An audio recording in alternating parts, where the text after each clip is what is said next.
Assalamualaikum warahmatullahi wabarakatuh. Jumpa lagi dengan saya Agustiani Abuhari, mahasiswa S1 Kebidanan Universitas Megabuana Palopo.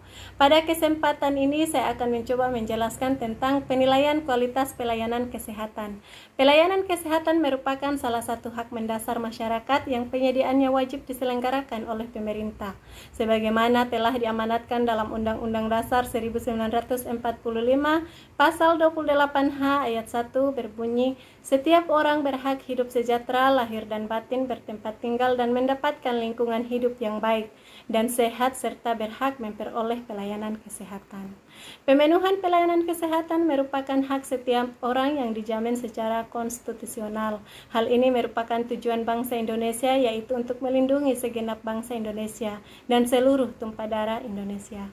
Penilaian memiliki makna, yaitu suatu proses untuk menentukan nilai atau jumlah keberhasilan dari pelaksanaan suatu program dalam mencapai tujuan yang ditetapkan.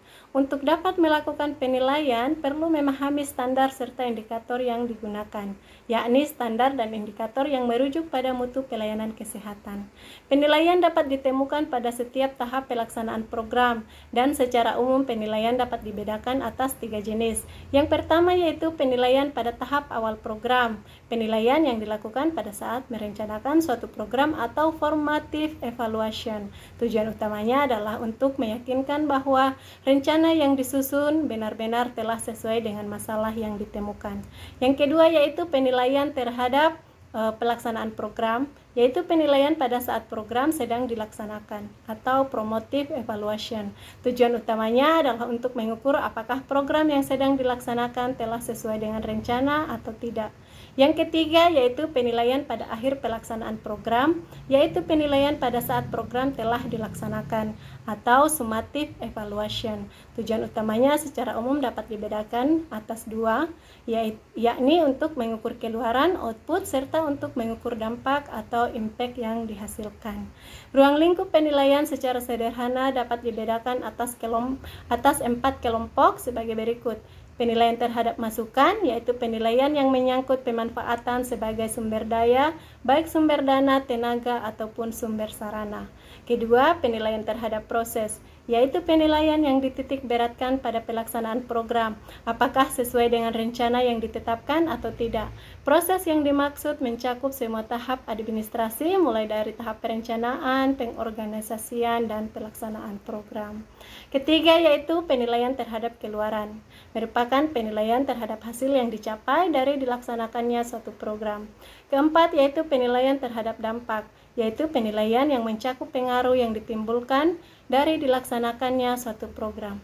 Ada 4 strategi untuk melakukan penilaian mutu pelayanan kebidanan.